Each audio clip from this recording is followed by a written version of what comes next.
Hi, I'm Aini Shohaima. Our group will present about radioactivity in food technology. Radioactivity is the act of spontaneous radiation released by atomic nucleus. Without further ado, let me pass this presentation to my group members.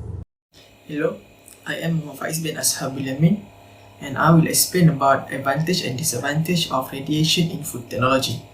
So first, we will go for advantage. The first advantage is food that already go radiation process can long lasting. This is because the process can inactive and destroy organism that can cause decomposition. This can help transporting food from one destination to other destination, especially when it comes to nation issues. When some country want to send helps to others country that have problems and the aids that they want to send is in food. So they don't need to worry about the time taken for the food to arrive to the other destination because the food can long lasting. The second advantage is some people worry that the food goes radiation process can harm their nutrient. But the fact is there are some amount of radiation that will be used in radiation process in order to keep all the macronutrient and micronutrient in initial condition. If radiation could harm the nutrient in food, I guarantee that government will stop this technology. Now, for the disadvantage, I will explain another two disadvantage, which is the first disadvantage is not all kind of food can go for radiation process. If they go for radiation process, it can affect the food presence, flavor and texture. The second disadvantage is cost. There are two costs that need to take in consideration, and both of it is a high cost. The first cost is of course the manufacture cost. To do radiation process from the machine to the material, both of it have a high cost. And the second cost that need to take into consideration is the environment. Radioactive can harm the environment and it is very dangerous to others. So cost of preventing it from harm the environment is so high. So both of these costs need to take into consideration. Thank you.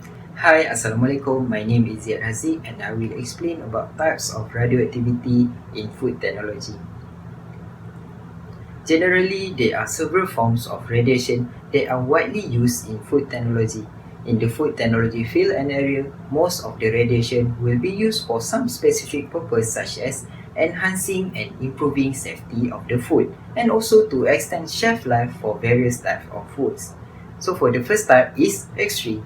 We usually hear that X-ray has been associated with medical treatments and dental, but not in the food technology industry. Nowadays, there is a bigger demand and use of X-ray from food manufacturers worldwide in order to ensure the quality of their product and also the safety purposes. Usually, X-ray will be used to detect physical contaminants for the foods. As example, X-ray can offer the food manufacturer the ability of measuring mass, monitoring fuel level, counting components, measuring heat space, inspecting product in seal and also checking if there is any damage in the product or packaging. The main purpose is only to help manufacturers comply with the food safety regulation and retailer standard. Even though X-ray is being used largely in the food industry, it is very important for us not to be confused about this food inspection with radioactive material such as uranium. It can remit radiation continuously and cannot be switched off because radioactive material are a type of physical source of radiation. But on the other hand, even X-ray also being used for food inspection purposes, it still can be switched on and off. So when the electricity supply that support the X-ray system is switched off, the flow of X-ray also will cease instantaneously. The next one is electron beam. Electron beam, also known as E-beam. E-beam also are listed as one of the sources of ionizing radiation. Specifically, e-beams are not designed for heating or giving high-pressure manufacturing, but e-beams may use high-energy electrons that are accelerated by a linear accelerator sterilization and pasteurization purpose.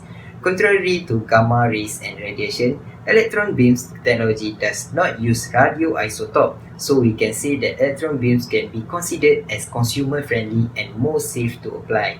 Moreover, electron beams can be specifically used for processing fish and for commercial scale for some types of meat in order to reduce or eliminate microbial and extend shelf life. While using electrobeams, the dosage can be used to measure the food's absorbed radiation energy as it travels through the radiation field during food production. Doses can be measured in grays and kilograms, and e-beams will enable the application the much higher dose rates than gamma radiation. It is very important to ensure the processing time with e-beams is shorter compared with gamma radiation. So I will pass it to Azam. Thank you. I will present to you another two types of radioactivity in food technology, such as ionizing radiation and gamma ray. In the food technology industry, ionizing radiation can be used to kill molds, bacteria, and other pests in food. Stated by an article from Tanvir and Federici, there are several types of applications in radioactivity in food technology. Basically, the revealing technique food products to ionizing radiation such as X-ray, gamma ray, or electron beams to deactivate unwanted organisms in the food matrix and thus increase its preservation. More than that, ionizing can be differentiated in two types, which are direct and indirect ionizing. Both types also own their specific subtypes, such as alpha and beta particle, photon radiation, charged nuclide, and many more. The next type is gamma ray. Radioactive form with element cobalt-50 or the element cesium-137 is called gamma ray. According to one article written by Kaneta, gamma ray are high-energy ionization radiation. Absorbed radiation produce free radicals that destroy harmful organisms like bacteria found in the food, without changing the quality and the properties of food. In other words, gamma ray are able to kill bacteria that can lead consumers to food poisoning, but gamma ray in food radiation are not able to kill virus. Assalamualaikum and greetings. My name is Wanur Izzati binti Azhar and I am to present on discussion. Irradiation in food technology sure does have its pros and cons. Nowadays, with the advancement of technology, followed by the standard of living that often related to a uniquely great dietetic expectation, people expect to have foods of excellent quality, free of additives, limited pathogenic load, crops cultivated, and the use of fewer pesticides and other several harmful chemicals. The adjustments and revolution in agricultural production and animal breeding methods affected the human diet, and it has significantly changed over the years since the Industrial Revolution. Therefore, food processors started to adopt consumer-friendly and advanced food processing in response to these modern demands.